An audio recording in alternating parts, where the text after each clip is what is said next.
Welcome back, this is Palak Sharma. तो आज की वीडियो में हम लोग डिस्कस करने वाले हैं 2 months strategy for your term 1 examination. जो अब आपके टर्म 1 के एग्जामिनेशन होने वाले हैं उनके लिए जो अब ये लास्ट के 2 मंथ्स बचे हैं, जो कि आपके नवंबर या दिसंबर के अप्रॉक्स होने वाले हैं। तो जो लास्ट के 2 मंथ्स बचे हैं इनमें आपकी क्या स्ट्रैटेजी होनी चाहिए कि आप इजीली स्कोर कर पाएँ बहुत बढ़िया मार्क्स। पहला जो मोस्ट इम्पॉर्टेंट पॉइंट मैं यहाँ पर बोलना चाहूँगी वो ये है कि अब कुछ बच्चे ये सोच रहे हैं कि टर्म 1 के मार्क्स का वेटेज ज़्यादा नहीं होगा, टर्म 2 जो होंगे वो आपके ऑफलाइन मोड में होंगे, उनका वेटेज ज़्यादा होगा। तो अभी नहीं आप कह सकते फ्यूचर का कुछ भी।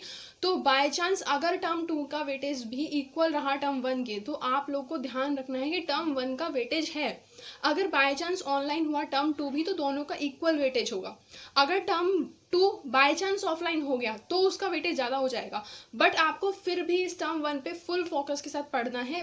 कोई नहीं जानता कि फ्यूचर में क्या हो जाए, तो इसलिए आपको क्या करना है, इस पे फुल फोकस रखना है। अभी जो 2 मंथ्स बचे हैं इनमें आपको फुल फोकस के साथ में ध्यान रखना है। क्या आपका सिलेबस है उतना ही पढ़ना है जो आपका टर्म 1 का है, बहुत ध्यान से भी आपको करना है। और अगर आपने अभी तक भी स्टार्ट नहीं किया है तो गाइस प्लीज़ स्टार्ट कर दो, क्योंकि इसके बाद आपको टाइम मिलना मुश्किल है। इसके बाद यूट्यूब पे तो आप लोगों को 2 मंथ स्ट्रैटेजी भी मिल जाएगी, 1 मंथ स्ट्रैटेजी भी मिल जाएगी और लास्ट डे स्ट्रैटेजी भी मिल जाएगी। बट लेकिन लास्ट डे स्ट्रैटेजी देखने से अच्छा है कि आप अगर ये 2 मंथ स्ट्रैटेजी देख रहे हो तो इसको फॉलो करो और अच्छे से जो है इन 2 मंथ्स को यूटिलाइज करो, और फिर आपको अच्छे स्कोर से कोई भी नहीं रोक सकता। एक और चीज़ जो मैं बोलना चाहूँगी वो ये है कि इस वक्त अगर आपने पढ़ाई नहीं करी, अगेन ये 2 मंथ्स चले गए, फिर आप 1 मंथ की स्ट्रैटेजी देख रहे होगे, फिर आप लास्ट डे स्ट्रैटेजी देख रहे होगे, तो वो तो ठीक है, बट एक ना जो रिग्रेट रह जाता है हमेशा आपके माइंड में कि काश उस वक्त पढ़ लिया होता तो इस वक्त मेरे अच्छे मार्क्स आते। क्योंकि अभी जो डिसिप्लिन, पेन ऑफ डिसिप्लिन अगर आप लोग कह लो इसको, जो आप फॉलो करोगे एक पर्टिकुलर शेड्यूल जिसको आप लोग फॉलो करते जाओगे और फिर आपको हल्का बहुत लगता भी है, मतलब इट्स काइंड ऑफ नेचुरल कि आपको थोड़ा बहुत लगता है कि यार पढ़े जा रहे, बट ये चीज़ें जो है आप जब अपना रिजल्ट आपके हाथ में होगा तब आपको ये चीज़ें याद भी नहीं आएंगी कि आप कितना पढ़ते थे, आपको क्या चीज़ आपने सेक्रीफाइस करी। अगर मूवीज़ आप कोई सेक्रीफाइस कर रहे हो, दोस्तों के साथ पार्टी अगर आप सेक्रीफाइस कर रहे हो, तो ये चीज़ें याद नहीं आती हैं। आप उनको बाद में भी कर सकते हो, इनफ टाइम रहता है आप लोगों के क्लास 12th के बोर्ड्स ओवर होने के बाद में एंड कॉलेज खुलने के जो टाइम होता है वो बहुत ज़्यादा इनफ होता है। आप लोग उस टाइम पे बहुत बढ़िया तरीके से मज़े कर सकते हैं। अब जो मेन बात है वो यही रही कि अब इस वक्त जो है आप लोगों को 2 मंथ्स ध्यान से करने हैं। रिग्रेट वाले पेन में हम लोग नहीं जाएंगे, मतलब आपका रिजल्ट आ रहा हो और आप रिग्रेट कर रहे हो, ये चीज़ बिल्कुल भी हम लोग अवॉइड करने वाले, ठीक है। अब एक जो दूसरी चीज़ है इस 2 मंथ स्ट्रैटेजी को देखने की, वो ये रहेगी कि अगर आप इस 2 मंथ की स्ट्रैटेजी को फॉलो करते हैं तो जो आपका लास्ट टाइम का स्ट्रेस रहता है, जो आपका लास्ट टाइम का स्ट्रेस होगा जब आपके बोर्ड एग्जामिनेशन आने वाले होंगे, वो बहुत कम हो जाएगा। और स्ट्रेस मतलब हद से ज़्यादा बेकार रहता है अगर आप लोग स्ट्रेस में जो है करेंगे कोई चीज़।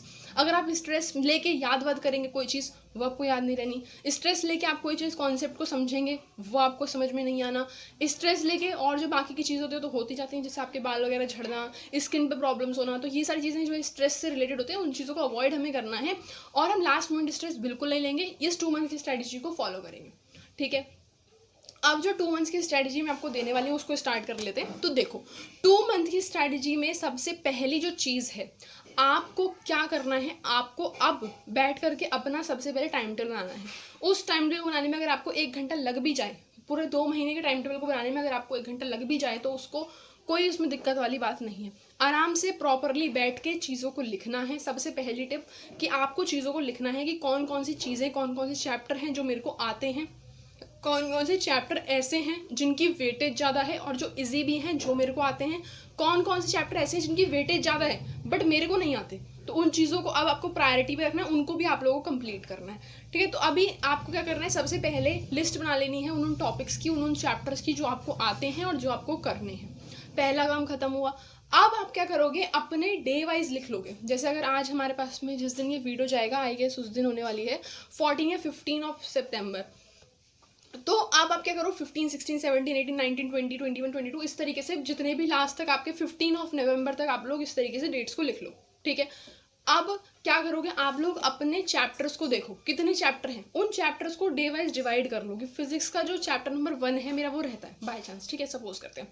तो अगर आपका फिजिक्स का चैप्टर नंबर 1 रहता है तो आप क्या करोगे कि उस फिजिक्स के चैप्टर 1 को डे वाइज लिख लो कि 5 दिन के अंदर मैं अगर 2-2 घंटे दूंगा तो 10 घंटे हो जाएंगे, इस दिन मेरा चैप्टर 1 कंप्लीट हो जाएगा, ठीक है।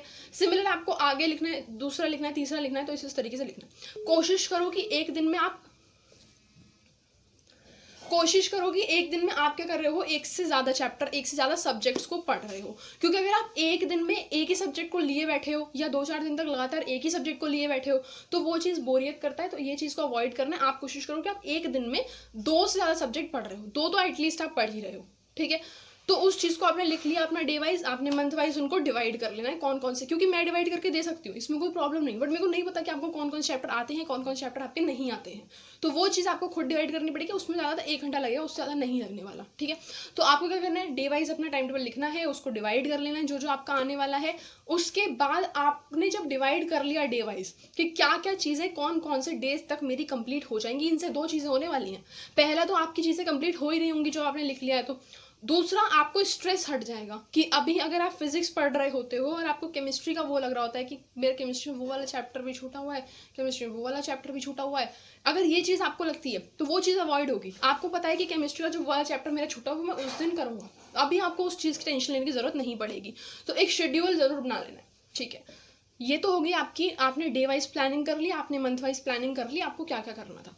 अब आप करेंगे अपनी डे वाइज प्लानिंग। जब भी आप रात में सो रहे हो आपने पूरा दिन भर का जो है अपना प्लान बना लेना नेक्स्ट डे के लिए।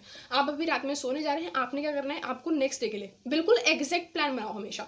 8 से 9, 9 से 10, 10 से 11, 11 से 12, 12 से 13, 12 से 1, 1 से 2, 2 से 3, इस तरीके से आपने अपना पूरा टाइम टेबल बनाना होता है कि 8 से 9 तक मैं उठूंगा तो 9 तक मैं ब्रेकफास्ट करके रेडी हो जाऊंगा, 9 से 12 तक मैं एक सिटिंग ले लूंगा, या 12 से 1 तक मेरे को फिर लंच करना पड़ेगा, 12 से 1 मेरे को इस वाली क्लास लेनी है, इस वाली मेरी ऑनलाइन की क्लास होगी। तो वो आपको एक ही दिन में सबका नहीं बनाना। एक दिन में आप सारे डेज का बनाएंगे तो वो गलत होगा, क्योंकि आपको नहीं पता किस दिन क्या चीज़ हो जाए, किस दिन छुट्टी हो कोचिंग की, किसी तरीके से मतलब जो भी चीज़ होगा वो आपको नाइट में पता चल जाती है कि नेक्स्ट डे मेरे पास क्या क्या चीज़ें मेरे को करनी है, किस चीज़ की एक्स्ट्रा क्लास लगी है, किस चीज़ की छुट्टी हो गई है।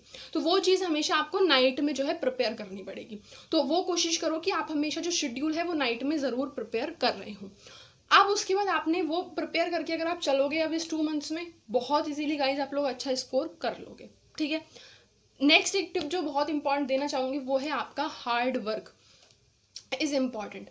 कभी कभार हमने ना कुछ बच्चों को आपने कहते हुए सुना होगा, ज़्यादातर आपने सीनियर्स को ज़रूर सुना होगा बोलते हुए कि लास्ट टाइम पे पढ़ लेंगे हो जाएगा सब कुछ, लास्ट टाइम पे पढ़ लेना हो जाएगा सब कुछ। लास्ट टाइम कब आएगा और कब पढ़ना है, ये चीज़ आपको स्मार्ट और कूल बनने की ज़रूरत नहीं पड़ेगी। मतलब ठीक है, ये चीज़ क्या, ये चीज़ कूल बनाती है। मतलब अगर आपसे आपने किसी को सीनियर को सुना हो बोलते हुए कि लास्ट टाइम पे 2 महीने पढ़ लिया था हो गया था, अरे हो जाएगा, अरे ओवरनाइट स्टडी से निकलता है ये वाला एग्जाम, तो ये चीज़ गलत है। ये चीज़ आपको फॉलो नहीं करनी है। आप अपना हार्ड वर्क लेके चलो। स्मार्ट वर्क एक अलग बात होती है। स्मार्ट वर्क आप इसे नहीं बोलोगे कि आपने ओवरनाइट स्टडी करी और एग्जाम निकाला।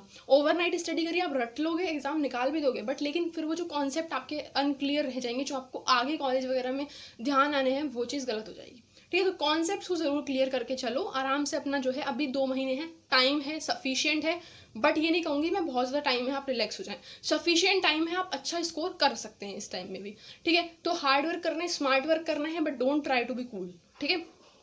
नेक्स्ट है आपको एनसीईआरटी पे फुल फोकस रखना है इस वक्त। आप कोई और बुक एक्सेट्रा लेने की कोशिश ना करें कि आप सोचें कि इतनी मोटी मोटी बुक अब आप इस लास्ट मंथ में उठा रहे हो। बोर्ड के पर्पज से मैं बात कर रही हूँ। अगर आप बोर्ड के पर्पज से आपका फिक्स है, मतलब चीज़ें इस वक्त फिक्स भी होनी चाहिए तो कि आप किस चीज़ के लिए पढ़ रहे हो, जेई के लिए पढ़ रहे हो मेनली या फिर आप बोर्ड्स के लिए पढ़ रहे हो मेनली। अगर आपको पता है कि जेई में मेरा बहुत स्ट्रॉन्ग जो है कॉन्सेप्ट जा रहे हैं, तो अगर आप बोर्ड में हल्का सा लेस स्कोर भी कर लोगे फर्क नहीं पड़ता, बस आपकी कट ऑफ जरूर निकल जानी चाहिए, उससे फर्क पड़ता है ना। तो आपको अगर पता है कि जेई मेरा बहुत ज़्यादा स्ट्रॉन्ग जा रहा है तो आपको उस पर फोकस करना है। बट अगर आपको पता है कि बोर्ड्स की तरफ ही मेरा अलाइनमेंट होगा, जेई में मेरे को इतने अच्छे से नहीं समझ में आ रहे क्वेश्चंस या क्वेश्चन ज़्यादा टफ पड़ रहे हैं, आपको पता है कि इस वक्त तो मेरा जेई नहीं निकलना भैया, बस बस बस आपको पता है कि मेरा बोर्ड्स की तरफ ध्यान रखना चाहिए, क्योंकि उससे आपको बीएससी के लिए ड्यू भी मिल सकता है। तो आपको वो बीएससी जो वो बोर्ड की तरफ है उस पर फोकस करना चाहिए, क्योंकि अगर आपका जेई में हल्का सा भी अभी कम भी रह जाता है, अगर आपको फिक्स है कि नहीं निकलेगा, तो अगर हल्का सा कम रह जाएगा आप ड्रॉप करके उस चीज़ को निकाल सकते हो। तो उस थोड़े बहुत वो रेशनल डिसीजंस हैं जो कि आपको लेने चाहिए, आपका कौन सी चीज़ स्ट्रॉन्ग है, कहाँ पर आपको अभी फोकस ज़्यादा करना चाहिए। अभी मैं बात करती हूँ एमसीक्यूज़ के लिए, तो आप एक बार कोशिश करो कि आप अपने एग्जाम्पलर से एमसीक्यूज़ को कर रहे हो, ठीक है। एमसीक्यूज़ मैंने जो है हर सब्जेक्ट के लिए टर्म 1 की स्ट्रैटेजी निकालनी है, तो आप उसको एक बार देख लेना, लिंक डिस्क्रिप्शन में आता जाएगा जैसे जैसे वीडियो आती जाएंगी। तो कोशिश करो कि एग्जाम्पलर से आप लोग एमसीक्यू कर रहे हो। प्रीवियस ईयर आप बोर्ड के एमसीक्यू उठा सकते हो, वहाँ से आप लोग प्रिपेयर कर सकते हो। एंड डाइवर्स सब्जेक्ट पढ़ने की कोशिश करनी है। बाकी तो यही सारी टिप्स हैं जो कि आप फॉलो करनी है। मेन जो टिप जो मैं कहना चाहूँगी वो इस वक्त यही है कि मंथली, वीकली, डेली आपका टाइम टेबल बना हो, ठीक है। आप अपना टाइम टेबल वो शेड्यूल फिक्स कर लो, उसी को आप लोग स्मार्ट जो है एक स्ट्रैटेजी कह सकते हैं।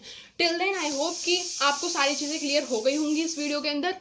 टिल देन आई होप कि इस वीडियो के अंदर जितनी भी चीज़ें मैंने डिस्कस करी वो आपको क्लियर हो गई होंगी। अगर किसी भी चीज़ में हल्का सा भी डाउट रहे तो कमेंट सेक्शन में बता दीजिएगा, बहुत आसानी से विदाउट एनी हेजिटेशन मैं आपको उसको क्लियर कर दूंगी। एंड अगर कोई वीडियो आप लोग चाहते हैं किसी पर्टिकुलर टॉपिक पर, क्योंकि कंटेंट की मेरे पास कमी हो रही है तो वो भी आप लोग कमेंट सेक्शन में बता सकते हैं। Till then please do like the video, share the video and subscribe to channel as well. Till then, thank you so much for watching the lecture till the end. Till then, take care. Bye bye. Till then, thank you so much for watching the video till the end. Till then, take care. Bye bye. I'll meet you in the next video. Bye bye.